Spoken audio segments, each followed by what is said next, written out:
and greatly to be praised. Our God is awesome. Yeah. But you know, God has been speaking about his very process of faith.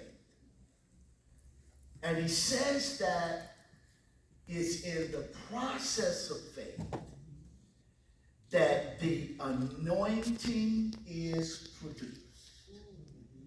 The anointing is the power that removes the burden and destroys the yoke.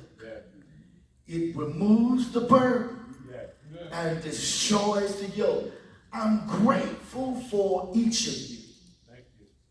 Grateful for those who have stood with me and walked with me and talked with me all through this process of faith.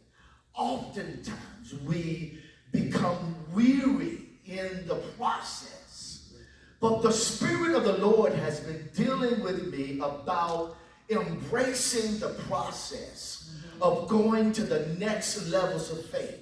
He's saying right now that if you would grasp and embrace the process that he's taking you in and taking you through, he's saying that it will not be a struggle. It will not be hard, but as you go through the process, you gain an intimate relationship with him.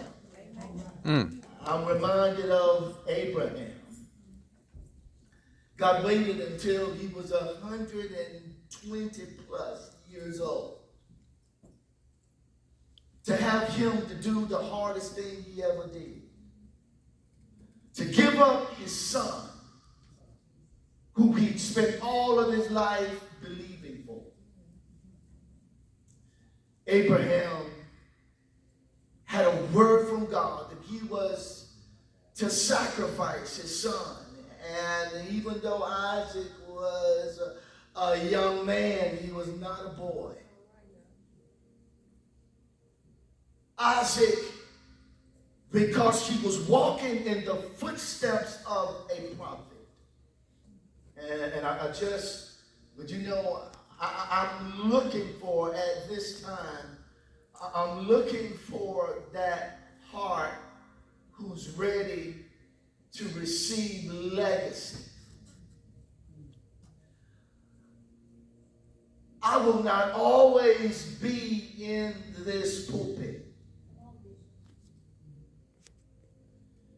The mantles that I have received are upon me. And as I walk through this process, I'm saying, who has an ear to hear what the Spirit would say unto the church? He's calling for people whose hearts are bent toward him.